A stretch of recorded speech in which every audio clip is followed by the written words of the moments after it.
Welcome back to T shot. నేను మీ Phaneeshwar sir. ద్రవ్యము బ్యాంకింగ్ అన్నటువంటి దాని గురించి మనం డిస్కస్ చేస్తున్నాం. మరి ఈ పార్ట్ 3లో మనం చూసినట్లయితే ఆర్బీఐ సంబంధించినటువంటి అంశాల్లో ఆర్బీఐ టంకశాల అంటే కాయిన్స్ని ముద్రించడం అన్నటువంటిది ఆర్బీఐ యొక్క ప్రధాన విధి అంటున్నాం. మరి ఈ టంకశాలలు వాటి గురించి మనం తెలుసుకుంటున్నాం. సో దీనికి 1906 సంవత్సరంలోనే 1906లోనే కాయినేజ్ యాక్ట్ అని ఒక యాక్ట్ ఉండేది. బ్రిటిష్ గవర్నమెంట్లోనే కాయినేజ్ యాక్ట్ అంటారు. ఈ కాయినేజ్ యాక్ట్ ప్రకారమే నాణ్యాలను మన భారతదేశంలో ముద్రించడం అన్నటువంటిది జరిగింది. ఎప్పుడు ఇది ఎవరిని అనుసరించి ముద్రిస్తున్నారయ్యా అంటే కాయినేజ్ యాక్ట్ 1906 ప్రకారము నాణ్యాలను భారతదేశంలో ముద్రించడం అన్నటువంటిది జరిగింది. సో మరి ఈ చట్టాన్ని ఏమంటున్నారయ్యా అంటే టంకశాల చట్టం లేదా కాయినేజ్ యాక్ట్ 1906 అంటున్నారు. ఈ 1906లో వచ్చినటువంటి కాయినేజ్ యాక్ట్ని ఎప్పుడు సవరించారయ్యా అంటే మళ్ళీ 2011లో సవరణ తీసుకురావడం అన్నటువంటిది జరిగింది. సో కాయినేజ్ యాక్ట్ని ఎప్పుడు సవరించారయ్యా అంటే 2011లో సవరించారు. అప్పుడు మనం ఏమని చదువుకోవాలా? కాయినేజ్ యాక్ట్ 2011 రీఫార్మ్స్ లేదా కాయినేజ్ యాక్ట్ 2011లో సవరించినటువంటి అంశాలను చదువుకోవాలి. అప్పుడు ఏమైందయ్యా అంటే ఈ చట్టాన్ని సవరించడం ద్వారా 50 పైసల లోపు ఉండేటువంటి నాణ్యాలన్నీ కూడా అంటే 50 పైసల లోపు నాణ్యాలను చిన్న నాణ్యాలుగా విభజించడం అన్నటువంటిది జరిగిందండి. సో 50 పైసల లోపు నాణ్యాలను చిన్న నాణ్యాలు అని, సో అదేవిధంగా ₹1 పైగల నాణ్యాలను రూపీ నాణ్యాలు అని విభజించడం జరిగింది. అంటే 2011లో వచ్చినటువంటి మార్పు ఏంటయ్యా అంటే చిన్న నాణ్యాలు అన్నారు. ఈ చిన్న నాణ్యాలు అంటే ఏంటి? వేటిని తీసుకున్నారు? చిన్న నాణ్యాలుగా చూసినట్లయితే 50 పైసల లోపు ఉండేటువంటి నాణ్యాలు, 50 పైసల లోపు అంటే 25 పైసల కాయిన్ ఉండేది, పావలా అని పిలిచేటువంటి వారు 25 పైస్ కాయను. ఆ తర్వాత 50 రూపీస్ లోపు చూసినట్లయితే 25 పై కాయిన్ ఉండేది, 20 పైస్ కాయిన్ ఉండేది, 10 పైస్ కాయిన్ ఉండేది, 5 పైస్ కాయిన్ ఉండేది. వాటిని సో తగ్గిస్తూ వచ్చారు. ఇలా 50 పైసల లోపు ఉండేటువంటి నాణ్యాలను మనం చూసినట్లయితే చిన్న నాణ్యాలుగా చెప్తున్నారు. 50 పైసల పైన ఉండేటువంటివి 50 పైసలు ఉండేటువంటి నాణ్యాలను రూపీ నాణ్యము అంటున్నారండి. సో రెండుగా ఎలా అంటే చిన్న నాణ్యము, రూపీ నాణ్యము అని రెండుగా విభజించడం జరుగుతుంది. 50 పైసల లోపు విలువ కలిగినటువంటి నాణ్యాలన్నింటినీ కూడా చిన్న నాణ్యాలు అని పేర్కొనడం అన్నటువంటిది జరిగింది. సో 50 పైసల పైన ఉండేటువంటి నాణ్యాలన్నింటినీ కూడా రూపీ నాణ్యము అని పేర్కొనడం అన్నటువంటిది జరిగింది. రూపీ నాణ్యం అని పేర్కొనడం అన్నటువంటిది జరిగింది. ఇది ఎప్పటి నుంచి వచ్చింది? 2011 తర్వాత వచ్చినటువంటి మార్పు చేర్పులకు సంబంధించినటువంటి అంశం. సో ఈ కాయినేజ్ యాక్ట్ 1906 ఏదైతే ఉందో, ఈ కాయినేజ్ యాక్ట్ 1906 ఏదైతే ఉందో, ఈ కాయినేజ్ యాక్ట్ 1906కు సవరణ 2011లో చేశారు. ఈ 2011లో వచ్చినటువంటి సవరణను అనుసరించి కాయిన్ను రెండుగా విభజిస్తున్నారు. ఒకటేంటి 50 పైసల లోపు ఉండేటువంటి కాయిన్స్, రెండవదేమో రూపీ కాయిన్స్ అని. 50 పైసల లోపు ఉండేటువంటి కాయిన్స్ని చిన్న నాణ్యాలు అంటున్నారు. 50 పైసల కన్నా ఎక్కువగా అంటే రూపాయి పైన కలిగినటువంటి నాణ్యాలను మనం ఏమని పిలుస్తున్నారయ్యా అంటే రూపీ నాణ్యాలు అని పిలవడం అన్నటువంటిది జరుగుతుంది. ఇక నాణ్యాలను ముద్రించేటువంటి ప్రదేశాలను మనం చూసినట్లయితే కలకత్తా. సో 1829లో నుంచి కలకత్తాలో నాణ్యాలను ముద్రించడం అన్నటువంటి జరుగుతుంది. ఇదే పీరియడ్లోనే కలకత్తా అంటే 1829లోనే కలకత్తాతో పాటుగా ముంబైలో కూడా నాణ్యాలను ముద్రించేటువంటి కేంద్రాన్ని ఏర్పాటు చేశారు. కలకత్తాతో పాటుగా ముంబైలో కూడా నాణ్యాలను ముద్రించేటువంటి కేంద్రాలను ఏర్పాటు చేశారు. ఎప్పుడు 1829 నుంచి. తర్వాత చూసినట్లయితే same Mumbai, Calcutta the same year, that is the 1829. ఆ తర్వాత హైదరాబాదులో తీసుకొచ్చారు. ఎప్పుడు తీసుకొచ్చారంటే 1903 సంవత్సరం నుంచి మన హైదరాబాద్ నగరంలో కూడా నాణ్యాలను ముద్రించడం అన్నటువంటిది జరుగుతుంది. ఇక దీని తర్వాత చూసినట్లయితే నోయిడాలో కూడా నాణ్యాలను తీసుకొని రావడం అన్నటువంటిది జరిగింది. ఇది రీసెంట్గా అనగా 1984 సంవత్సరం నుంచి నోయిడాలో తీసుకొని వస్తున్నారు. 1984లో నోయిడాలో తీసుకొని వస్తున్నారు. 1903 సంవత్సరం నుంచి హైదరాబాద్లో తీసుకొని వస్తున్నారు. ఇక కలకత్తా, ముంబైలో చూసినట్లయితే 1829లోనే టంకాను అంటే నాణ్యాలను ముద్రించేటువంటి టంకశాలలను ఏర్పాటు చేశారు. ఏవైతే ప్రింటింగ్ సో ఇండస్ట్రీస్ ఉన్నాయో, ప్రింట్ చేసేటువంటి ఉన్నాయో, మా ఇండస్ట్రీస్ని అక్కడ ఎస్టాబ్లిష్ చేయడం అన్నటువంటి జరిగింది. సో ముద్రణశాలలు అంటున్నారు. సో కలకత్తా 1829, ముంబై కూడా 1829, హైదరాబాద్లో 1903లో తీసుకొచ్చారు, ఉత్తరప్రదేశ్లోని నోయిడాలో 1984లో దీన్ని తీసుకురావడం అన్నటువంటి జరిగింది. So the Noida mint was the first the country to mint coins to the stainless steel. ఇక్కడ విషయం ఏంటంటే స్టెయిన్లెస్ స్టీల్ అన్నటువంటి దాన్ని ఉపయోగించి, సో అంటే కరెన్సీని తయారు చేయడానికి ఉపయోగించేటువంటి దాని గురించి మనం తెలుసుకుంటున్నాం. ఈ కరెన్సీని తయారు చేయడానికి ఉపయోగించేటువంటి దాన్ని మనం చూసినప్పుడు ఇది ఎలా ఉంటుందంటే, నోయిడాలో మింట్ చూసినప్పుడు, so Noida mint was the first in the countries to mint the coins in the stainless steel అంటున్నారు. అంటే స్టెయిన్లెస్ స్టీల్ అనేటువంటి దాంతో మనము కాయిన్స్ని ముద్రించడం అన్నటువంటిది ఎప్పటి నుంచి జరిగిందయ్యా ఇండియాలో అంటే, మొదటిసారిగా నోయిడా అనేటువంటి ప్రెస్లోనే జరిగింది, నోయిడా అనేటువంటి టంకశాలలోనే జరిగింది. So first time in Noida వాడినటువంటి పదార్థం ఏంటయ్యా అంటే స్టెయిన్లెస్ స్టీల్ అన్నటువంటి దాంతో. తర్వాత చూసినట్లయితే సిగ్రోజ్ అన్నటువంటి దాన్ని ఆర్బీఐ కరెన్సీ నోట్లో జారీ చేయటం వలన ఆర్జించేటువంటి లాభం అంటారు.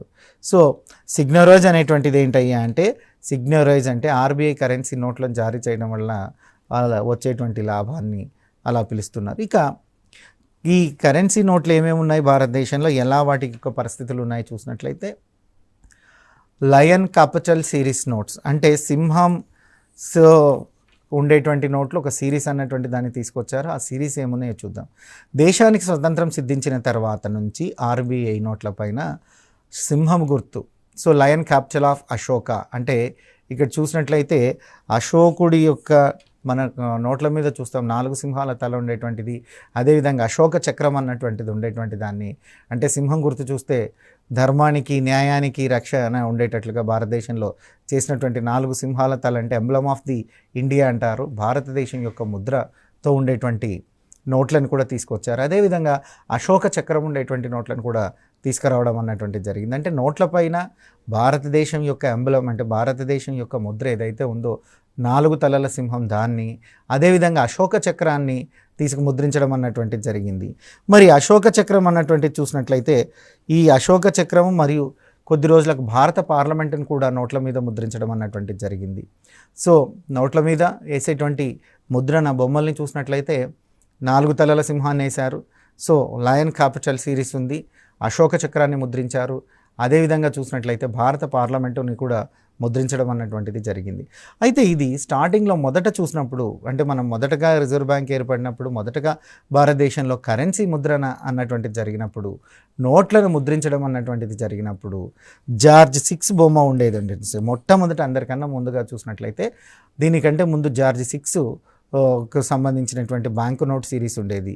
అంటే ప్రతి నోటు మీద సో 6th జార్జ్ 6 అనేటువంటి బ్రిటిష్ రాజు యొక్క బొమ్మ ఉండి ఆ నోట్లను చలామణి చేసేటువంటి విధానం ఉండేటువంటిది.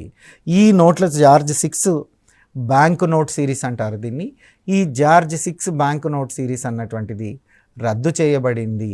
దీన్ని రద్దు చేసిన తర్వాత, అంటే జార్జ్ 6 బొమ్మను రద్దు చేసిన తర్వాత మన భారతదేశం ఎంబులమైనటువంటి సో 4 తలల సింహాన్ని, అశోక చక్రాన్ని, అదేవిధంగా చూసినట్లయితే భారత పార్లమెంటుని కూడా నోట్లపైన ముద్రించడం అన్నటువంటిది, భారత పార్లమెంటుని కూడా నోట్లపైన ముద్రించడం అన్నటువంటిది జరుగుతూ వస్తుంది.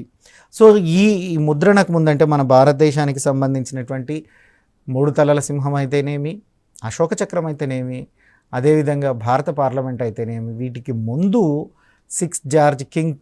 కింగ్ జార్జ్ 6 ఫోటో ఉండేటువంటిది, ఆ బ్యాంకు నోటు సిరీస్ ఉండేటువంటిది, దాన్ని రద్దు చేయడం అన్నటువంటిది జరిగింది. ఇక తర్వాత చూస్తే కొన్ని సంవత్సరాలు గాంధీ సిరీస్ నోట్ అన్నటువంటిది కూడా ముద్రించారు. ఇక గాంధీ బొమ్మ ముద్రణ అన్నటువంటిది కరెన్సీ నోట్ల పైన ఎప్పుడు వచ్చిందయ్యా అంటే 66 నుంచి వచ్చింది. అంటే 1966 సంవత్సరం నుంచి కరెన్సీ నోట్లపైన గాంధీ బొమ్మను ముద్రించాలి, గాంధీ సిరీస్ అన్నటువంటి దాన్ని ముద్రించాలన్నటువంటిది 1966 నుంచే రావడం అన్నటువంటిది జరిగింది. సో దీన్నే మనం ఏమంటున్నాం, గాంధీ సిరీస్ నోట్స్ అంటున్నాం, గాంధీ సిరీస్ నోట్స్ అంటున్నాం. ఈ గాంధీ సిరీస్ నోట్ అన్నటువంటిది ఎప్పుడు వచ్చిందయ్యా అంటే 1966లో నుంచి వచ్చింది. ఈ సిరీస్లో భాగంగా మొదట 1996లో చూసినట్లయితే సో యాక్చువల్లీ ఈ సిరీస్ స్టార్ట్ అయింది 1966లో నుంచే సిరీస్ స్టార్ట్ అయింది. ఇక చూసినట్లయితే 10 రూపాయలు మరియు 50 బ్యాంకు నోట్ల పైన సో నోట్లను ముద్రించడం అన్నటువంటిది జరిగింది. 10 రూపాయల నోట్ల పైన మరియు 50 రూపాయల బ్యాంకు నోట్ల పైన సో ముద్రించడం జరిగారు. ఇక నవంబర్ 8, 2016 నుంచి చూసినట్లయితే కరెన్సీ నోట్లు రద్దు అన్నటువంటిది జరిగింది నవంబర్లో.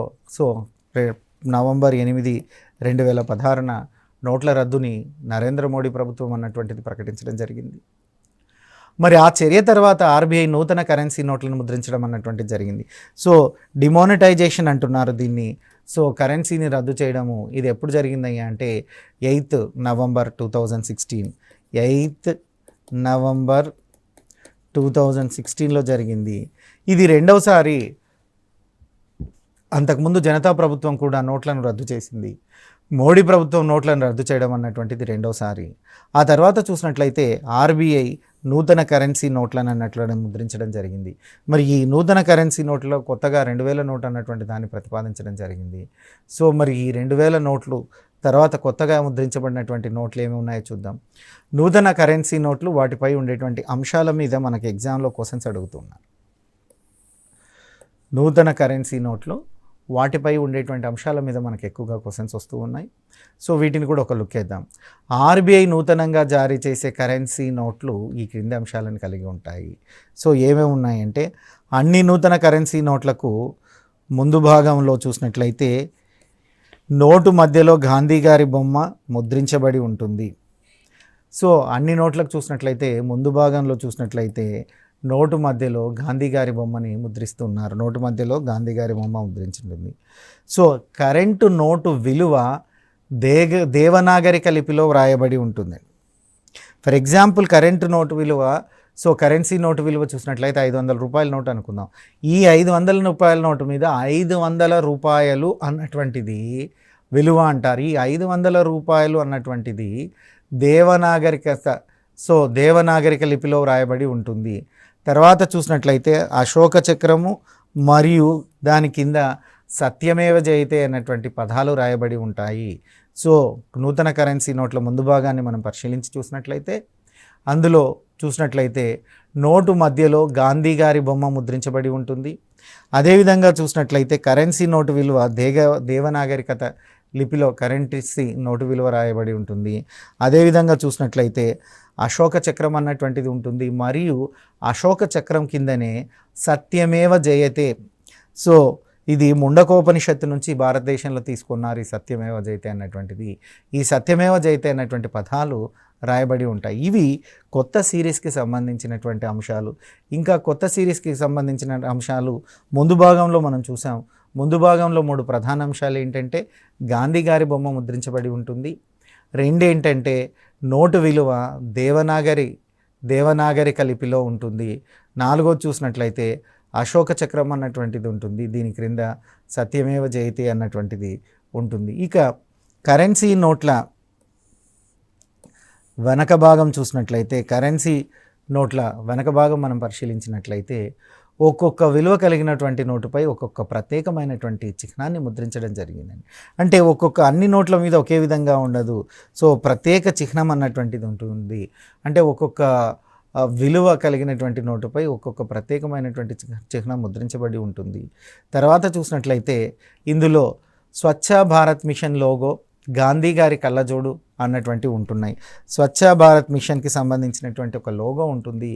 దాన్ని కరెన్సీ నోట్ల పైన ముద్రిస్తున్నారు. ఇదంతా మనం వెనక భాగం మాట్లాడుతున్నామండి. అదేవిధంగా గాంధీ గారి కళ్ళజోడు అన్నటువంటిది కూడా వెనక భాగంలో ఉంటుంది. స్వచ్ఛ భారత్ నినాదమైనటువంటి ఏ కదం స్వచ్ఛతకే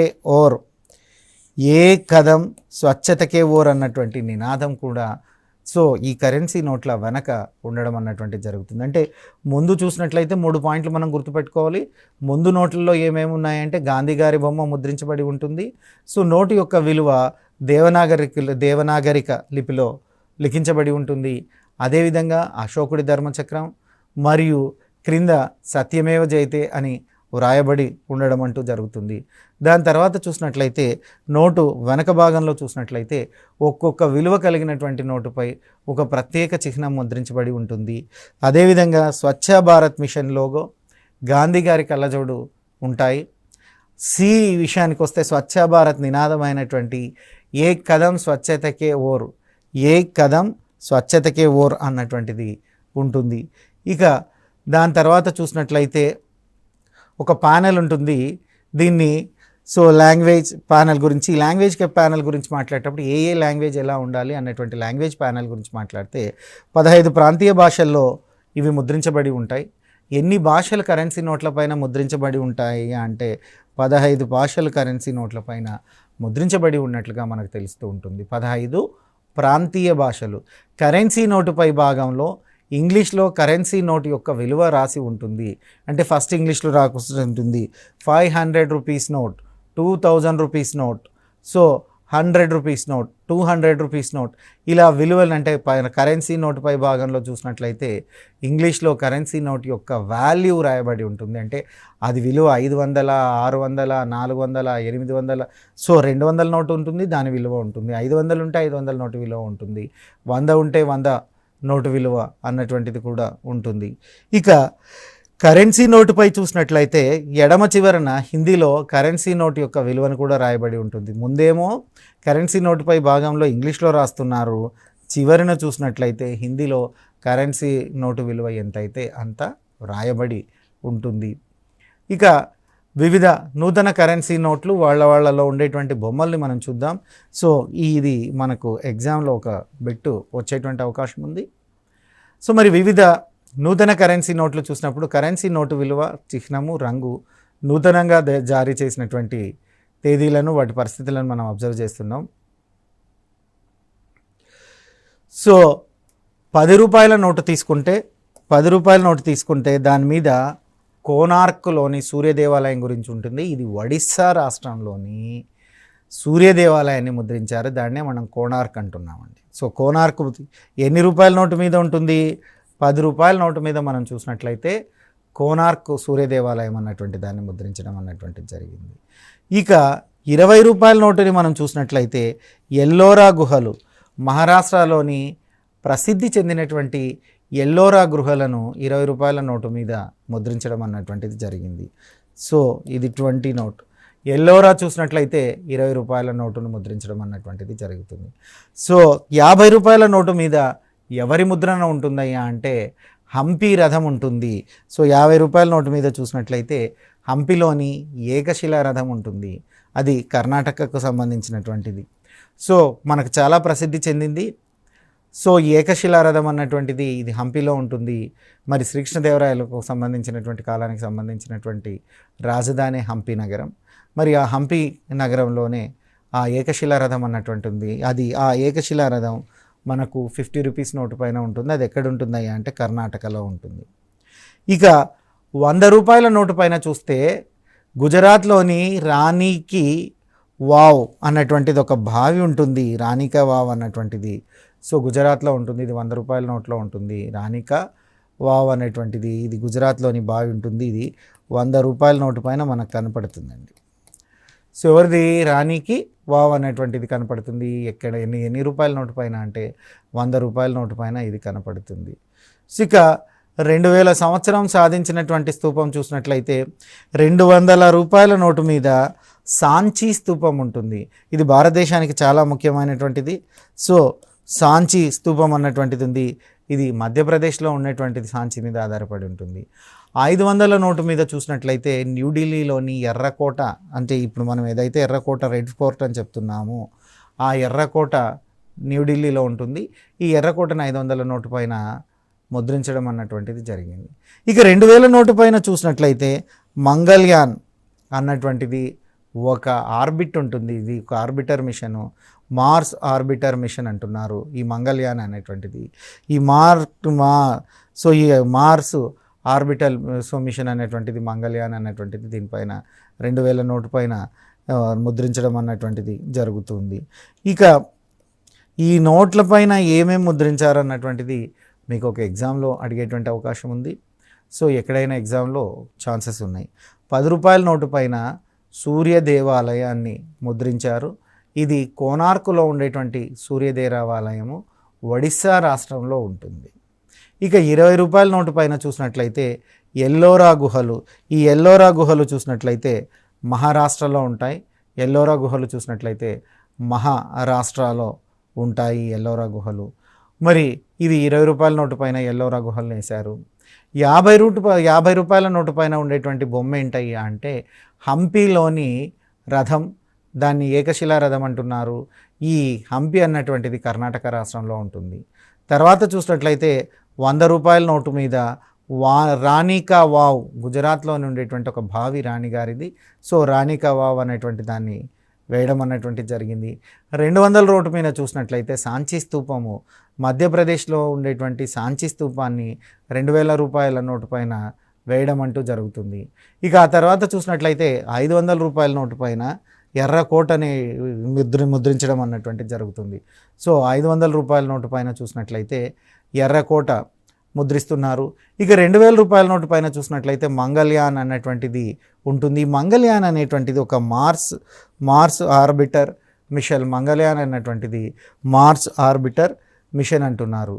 ఇక మనం గుర్తుపెట్టుకోవాల్సినటువంటిది ఏంటంటే అన్ని కరెన్సీ నోట్ల పైన అపరిమితమైన చట్టబద్ధమైన ద్రవ్యంగా పేర్కొంటున్నారు.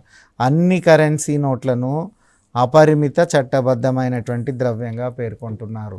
అంటే ఎన్నన్నా ఇవ్వచ్చు. ఈ అపరిమితమైనటువంటి చట్టబద్ధ ద్రవ్యం అంటే ఎన్ని నోట్లనైనా మనం ఇవ్వడానికి పాసిబిలిటీ ఉంటుంది అన్నటువంటిది పేర్కొనడమే ఈ కరెన్సీ నోట్లను అపరిమిత చట్టబద్ధమైనటువంటి ద్రవ్యంగా పేర్కొనడం జరిగింది. ఈ ద్రవ్యాన్నే మనం ఏమంటున్నాం? IOW. సో IOWEU అంటున్నాం. సో IOU అని పెట్టు అనగా నేను మీకు రుణపడి ఉన్నాను. సో నేను మీకు రుణపడి ఉన్నాను అనే హామీ ఇస్తున్నట్లుగా ఈ రిజర్వ్ బ్యాంక్ ఈ ద్రవ్యాన్ని ముద్రించడం అన్నటువంటిది భారతదేశంలో జరుగుతుంది. దీన్నే మనం ఏమంటున్నాం? మీకు నేను రుణపడి ఉన్నాను అన్నటువంటి హామీ ఇస్తున్నాం. ఇకపోతే భారతదేశంలో కరెన్సీ నోట్లను ముద్రించే ప్రాంతాలు ఎక్కడెక్కడ ఉన్నాయి? ఇంతకుముందు మనం కాయిన్స్ ముద్రించేటివి చూసామండి, టంకశాలలను ముద్రించేటువంటివి. కానీ ఇక్కడ చూసినట్లయితే కరెన్సీ నోట్లు ISP, ఇండియన్ సెక్యూరిటీ ప్రెస్ అంటున్నారు. సో ఇండియన్ సెక్యూరిటీ ప్రెస్ అంటున్నారు, భారత సెక్యూరిటీస్ ప్రెస్ అంటున్నారు. ఇది నాసిక్ ఉంటుంది, నాసిక్ రోడ్లో ఉంటుంది. సో నాసిక్ రోడ్ అనేటువంటి దాంట్లో ఉంటుంది.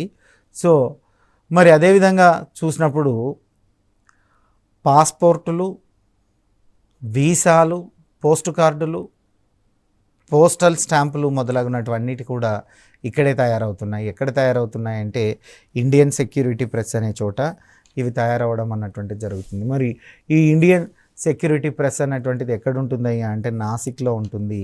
ఇక్కడ ఏమేమి తయారవుతున్నాయి అంటే పాస్పోర్టులు, వీసాలు, పోస్ట్ కార్డులు, స్టాంపులు, పోస్టల్ స్టాంపులు కూడా ఇక్కడే రెడీ అయింది. తర్వాత చూసినట్లయితే currency notes press Nashik road.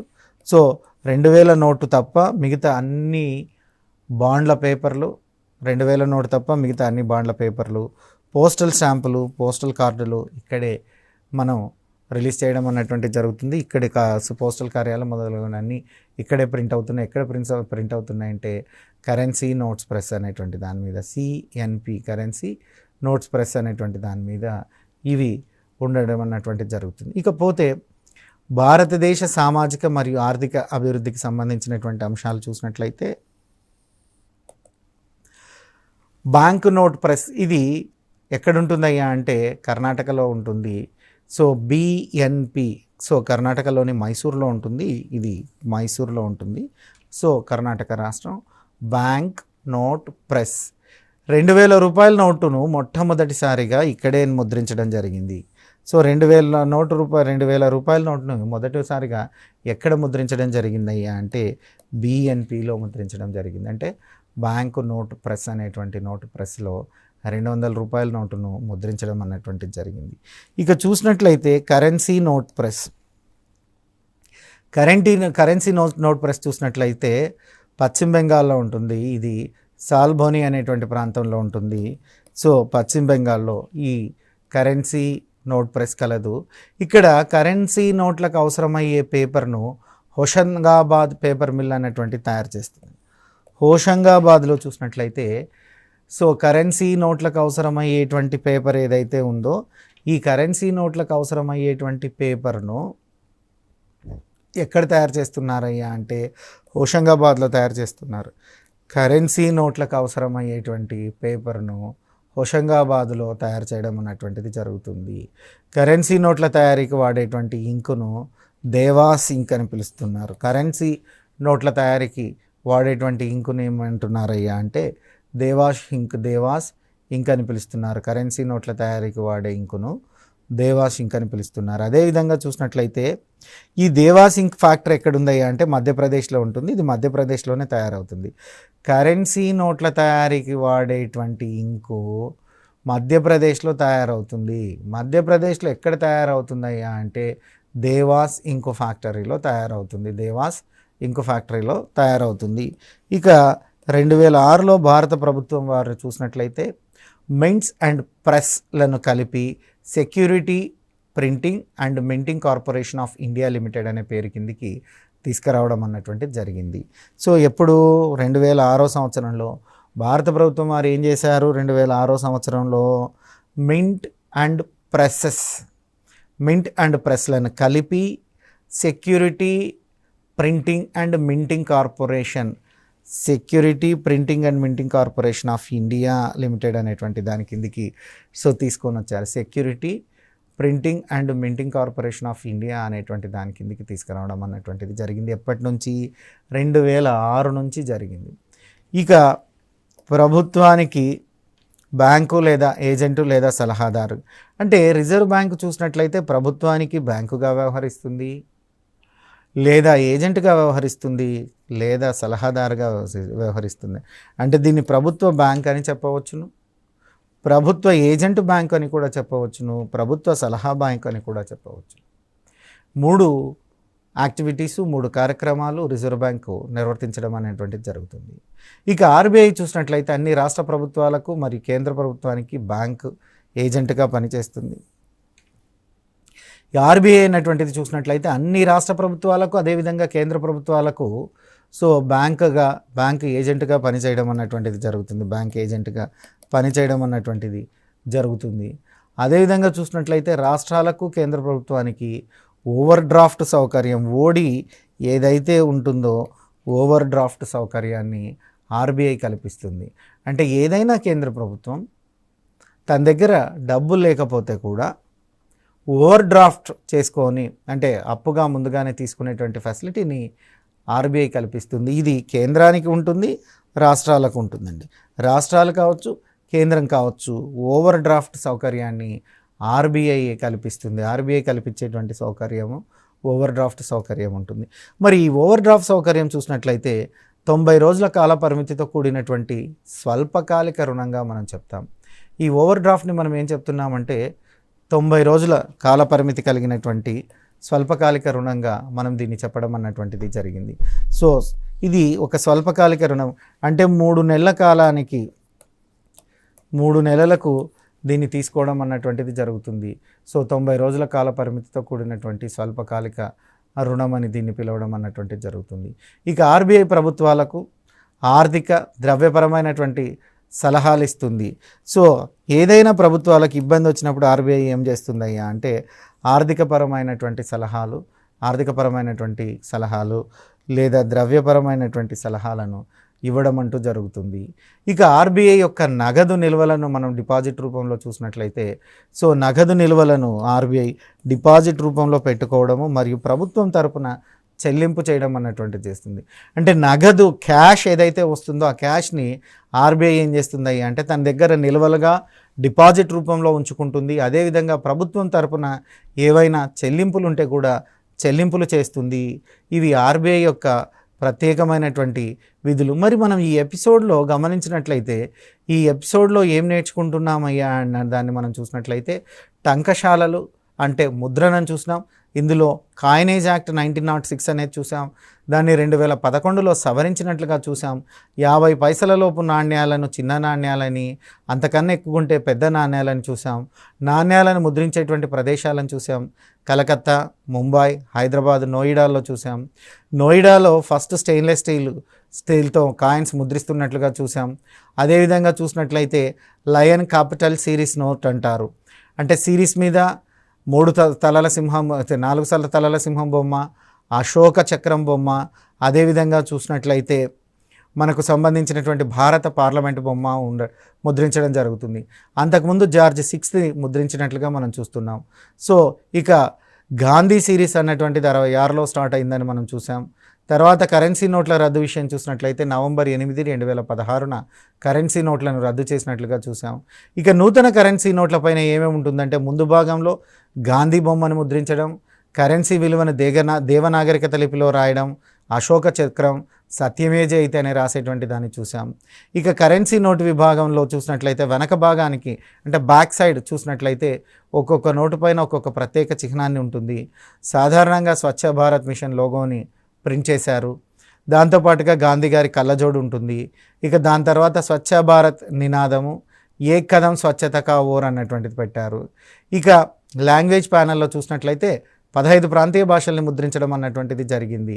వివిధ కరెన్సీ నోట్ల పైన చూసినట్లయితే 10 రూపాయల నోటు పైన సూర్య దేవాలయాన్ని, అదేవిధంగా 20 రూపాయల నోటు పైన ఎల్లోరా గుహాలను, 50 రూపాయల నోటు పైన హంపి నగరాన్ని, సో 100 రూపాయల నోటు పైన రాణికా వావ్ను, 200 నోటు పైన సాంచి స్తూపాన్ని, 500 నోటు పైన ఎర్రకోటను, 2000 నోటు పైన మంగళయాన్ని గుర్తించడం అన్నటువంటిది జరిగింది. ఇక కరెన్సీ నోట్లను ముద్రించేటువంటి ప్రాంతాలు చూసినట్లయితే ఇండియన్ సెక్యూరిటీ ప్రెస్ అనేటువంటిది, కరెన్సీ నోట్ ప్రెస్ అనేటువంటిది, తర్వాత bank note press Mysuru, currency note press Salboni లాంటి నగరాల్లో ఉన్నట్లుగా మనం చూస్తున్నాం. ఇకపోతే ప్రభుత్వం బ్యాంకుకు, సో ప్రభుత్వ బ్యాంకుకు లేదా ఏజెంటుగా, సో ప్రభుత్వానికి ఆర్బీఐ బ్యాంకుగా లేదా ఏజెంటుగా లేదా సలహాదారుగా వ్యవహరిస్తున్నట్లు చూసాం. వీళ్ళ కోసం ప్రభుత్వాలకు ఓడీలు అంటే కేంద్ర ప్రభుత్వం కానీ రాష్ట్ర ప్రభుత్వాలకు కానీ ఓడీలను ఇచ్చేటువంటి అధికారం ఆర్బీఐ కలిగి ఉంటుంది అన్నటువంటి దాన్ని చూసాం. ఇకపోతే నెక్స్ట్ ఎపిసోడ్లో బ్యాంకుగా ఆర్బీఐ ఏ విధంగా పనిచేస్తుంది, అదేవిధంగా ఈ బ్యాంకుగా పనిచేయడం, రుణదాతగా ఎలా పనిచేస్తుంది, విదేశీ మారక నిల్వలను ఎలా చేస్తున్నాయి అన్నటువంటివన్నీ కూడా చూసినట్లయితే నెక్స్ట్ ఎపిసోడ్లో మనం వీటిని చూడడం అంటూ జరుగుతుంది. సో నెక్స్ట్ ఎపిసోడ్లో మనం బ్యాంకుగా అంతిమ రుణదాతగా కేంద్ర బ్యాంక్ ఎలా పనిచేస్తుందో తెలుసుకుందాం. Thank you. మీ ఫణీశ్వర్ సార్.